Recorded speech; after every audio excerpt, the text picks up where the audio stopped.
Papas na Língua, com o professor Dionísio da Silva. Oferecimento Dr. Roberto Guida, cardiologista e clínico geral. Cuide da sua saúde. CRM 52494629. Ligue 24309063. Professor Dionísio da Silva, muito bom dia. Bom dia, querido Rodolfo Schneider, bom dia, Ágata, bom dia, Cristiano, bom e dia. Sobretudo, bom dia, suas excelências, os ouvintes, não é, Rodolfo? É verdade, é verdade. O pão nosso de cada dia nos dai hoje, perdoai as nossas ofensas. Professor, você vai ficar chateado se eu começar pelas expressões hoje da sua coluna? Não, imagina, eu acho que você tem todo o direito e é o mais eficiente. Não, e tá aqui, ó, o pão nosso de cada dia. E é uma expressão também que a gente usa, né? Pô, aquele pão nosso de cada dia, ó, tem que fazer tal coisa para garantir o pão nosso de cada dia. De onde vem essa expressão tão usada, tão popular, professor? Então, querido Rodolfo, esta e outras expressões e provérbios sobre o ato de comer no português, elas têm um colorido todo especial, né? A gente diz também, quando uma coisa é fácil, daí é sopa no mel, mas quando é difícil, vou comer o pão que o diabo amassou, puxar a brasa para sua sardinha, olha, uma advertência, cuidado que a tua batata está assando, eu preciso vender o meu peixe. E vamos fazer o arroz com feijão, que é o pão nosso de cada para garantir o pão nosso de cada dia.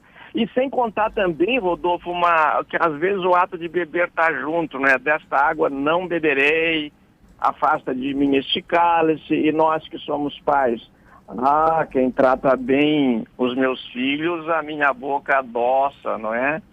Mas você quer outra coisa, você quer que eu fale do pão nosso de cada dia. Eu sugeri uma trilha sonora, depois, se puder, eu gostaria que a Ágata rodasse para a gente dar um fundo, porque essa referência solar das refeições, Rodolfo, em casa ou nos restaurantes, ela dá tanta coisa para falar, né? Por exemplo, nos restaurantes a gente tem cardápio, mas cardápio foi originalmente, e ainda é, um livro de orações, a ordem que se faz as orações, que são feitas as orações no culto. Nas outras línguas predomina meni, ementa, a nossa consagrou cardápio. E ela traz então a palavra comer, veio do latim comedere, e tem uma etimologia bonita, Rodolfo. É comer com alguém, porque só comer em latim é edere. Então, com edere, comer com alguém, que deu também a palavra companheiro, companheira, cumpanis, aquele que come o pão contigo, aquele que está contigo, que vai contigo na caminhada. E depois a gente continua, claro, tem que fazer colóquio e não solilóquio. A palavra panis já veio para o latim do grego panos, mas na Roma antiga já havia dois tipos de pães, né? O panis pulcherrimus, que era o que em tradução literal seria pão lindíssimo, porque pulcra quer dizer bonito, pulcra é uma moça bonita, puella pulcra, Ágata pulcra est, a Ágata é uma moça bonita. Cristiano pulcra est, o Cristiano é bonito. Quer dizer, Rodolfo, bonito mesmo dizem que é você, né? E o pão de segunda, querido, era chamado de panis secundus. Como hoje nós temos a carne de segunda, havia o pão de segunda. Sem contar que a gente diz, onde está fulano? Está dando de comer para fulano. Eu acho isso uma maravilha, né? É verdade, o professor fez aí uma bela volta e também trazendo outros significados para a gente, depois da gente trazer uma frase tão popular e tão conhecida, que é o pão nosso de cada dia. Mas tem um que eu acho maravilhoso. Professor Dionísio, você comeu o pão que o diabo amassou. Essa é maravilhosa. Rapaz, eu tô passando por um perrengue. sabe? O pão, tô comendo o pão que o diabo amassou. De onde vem essa expressão, também com o pãozinho nosso de cada dia, mas dessa que o diabo amassou, professor? Olha, Rodolfo, para essa expressão, a gente tem que observar que onde entra o diabo, boa coisa não vem. Até o nome dele é evitado, se diz o coiso, o coisa ruim, não é? E neste provérbio realmente está o pão que o diabo amassou, mas já é uma redução, porque a frase original era desejar para o outro que ele comesse o pão que o diabo amassou com o rabo. Quer dizer, não vou aqui usar o palavrão, né? O pão que o diabo amassou com o rabo. Era esta a praga, era este a origem do provérbio. Depois, por economia, os provérbios eles são guardados na memória também por economia. Se diz para o inimigo que ele deve comer o pão nosso de cada dia, que seja o pão que o diabo amassou. Mas, Rodolfo, eu tenho outra curiosidade para destacar nesta frasezinha do Pai Nosso. Eu posso? Claro, com certeza, professor. Eu queria convidar os leitores, os ouvintes, leitores também, onde eu escrevo, mas os ouvintes, para observar o seguinte: uma curiosidade, eles podem conferir, muitos dos nossos ouvintes são evangélicos ou são católicos, tem a religião que tenham, mas o pão nosso, o Pai Nosso, que fala do pão nosso de cada dia, é conhecido de todo mundo, é uma oração mundial, né? E ela foi registrada de uma maneira curiosa, porque como ela foi rezada pela primeira vez no aramaico, foi Jesus que criou esta oração, então ele rezou em aramaico, mas foi registrada pela primeira vez em grego. E é o que eu vou explicar agora em 30 segundos. Em grego, tem um tempo verbal que se chama aoristo, que não tem no português esse tempo, nem no latim. Então, quando São Jerônimo traduziu a Bíblia do grego para o latim, essa parte, o pão nosso de cada dia, ele escreveu assim: Panem nostrum quotidianum da nobis odie. Inclusive é cantado aí, né? Panem nostrum quotidianum da nobis odie. O pão nosso de cada dia nos dai hoje. Só que no grego, o original é: o pão nosso de amanhã você nos garanta hoje. É uma ideia de provisão que para o português, para o latim não veio, e nem para o português. Sem contar que a oração usa a segunda pessoa do singular, né?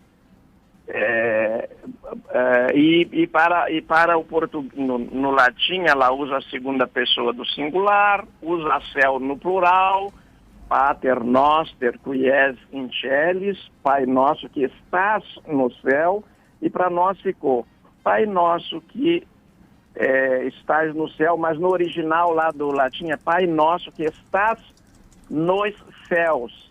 E para o português, céus veio para o singular e em vez de que estás, ficou que estás. Eu queria fazer essa observação dizendo que os nossos ouvintes podem conferir na internet, ele é narrado de uma forma bem resumida, a invenção do Pai Nosso, em Lucas, no capítulo 11, em 3 versículos, e no capítulo 6 do Mateus, é o mais longo, tem 200% a mais, ele dá detalhe, depois vai falar do jejum, etc. Professor, por falar aqui em jejum, né, você tem a palavra comer, o significado da palavra comer. Vamos lá. A palavra comer veio o latim tinha só edere, né? Daí o latim vulgar começou a falar em comedere, comer com alguém, porque a melhor refeição você não faz sozinho, né? Você faz com alguém. O Pedro Vaz de Caminha, por exemplo, quando narra a primeira refeição que ele viu dos índios, ele disse, eles moram numa casa com 30 ou 40 pessoas e eles comem inhame e tal. Aliás, ele errou, porque não é inhame, ele confundiu cará com inhame. Inhame nem é palavra do tupi. Inhame é uma palavra que veio das línguas africanas. E ele fala nisso, de comer em companhia de muita gente. E você pode ver também, quando se faz um grande tratado, depois para celebrar, na abertura se dá o drink, né? O tal de uma bebidinha ali, um golinho. Mas depois se faz um banquete. Então, este comedere deu comer, ressaltando que este pão nosso de cada dia não pode ser comido sozinho, não pode pagar o imposto da solidão, que é mais agradável quando você come na companhia de quem você gosta. E olha, Rodolfo, você falou no comecinho, e não posso deixar de registrar, muito oportunamente, que o pão nosso de cada dia, fazer o simples, virou também fazer o feijão com arroz, não complicar, né? Faz aí o feijão com arroz. Essa é ótima também. Faz o feijãozinho com arroz, entendeu? E pronto, não fica inventando muito não. Ô professor, por falar em feijãozinho com arroz, o pãozinho também mata a nossa fome. E para finalizar, o significado da palavra, especificamente da palavra pão. Ela veio do latim panis, que pegou do grego panos. E, Rodolfo, sempre esteve vinculado ao trigo, né? Ao pão de trigo. Só depois da descoberta da América é que este pão ficou também pão de milho. Pode ver que no nome da rosa tem um erro lá do Humberto Eco, ele cometeu numa distração e na tradução depois arrumaram, nas outras edições também, que os monges do século XIV, naquela abadia, estão comendo pão de milho. Não poderiam estar comendo pão de milho, porque o milho, a América só foi descoberta no século XV, então no século XIV, quando se passa a história, não podia haver milho, nem pão de milho. Mas então o pão sempre esteve ligado ao trigo, não é? E inclusive o modo de fazer o trigo se prestou a essas metáforas, todas as palavras são cheias de metáforas. Nós falamos aqui de comer, e eu nem vou me alongar para comer e dar, que são metáforas do ato sexual. Nós estamos aqui hoje falando porque houve isso entre nosso pai e nossa mãe. Então não é nada de palavrão, nem coisa alguma, mas não é o tema de hoje. E para o pão sempre esteve vinculado ao trigo. O primeiro milagre de Jesus, aliás, é transformar água em vinho num casamento, numa festa de casamento. Eu falo disso porque são textos referenciais. E o grande milagre é multiplicar os peixes que eles estavam comendo com o quê? Com pão. No milagre da multiplicação dos peixes, ele multiplica os peixes e os pães. É isso mesmo, multiplicação dos peixes e dos pães. Grande professor Dionísio da Silva, cheio de história, cheio de viagem no tempo, na história também, para trazer o significado da palavra, ou das palavras e também das expressões.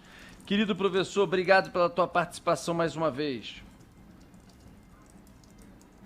Professor? Bom dia. Perdemos o contato com o professor. Perdemos no finalzinho. Perdemos mesmo. Perdemos mesmo. No fundo, pô. Voltou. Ele está entre nós. Ele está entre nós, Não te ouço, Rodolfo. Não, E agora, professor? Tá ouvindo? Sem som. Sem som. Alô. Ah, que pena.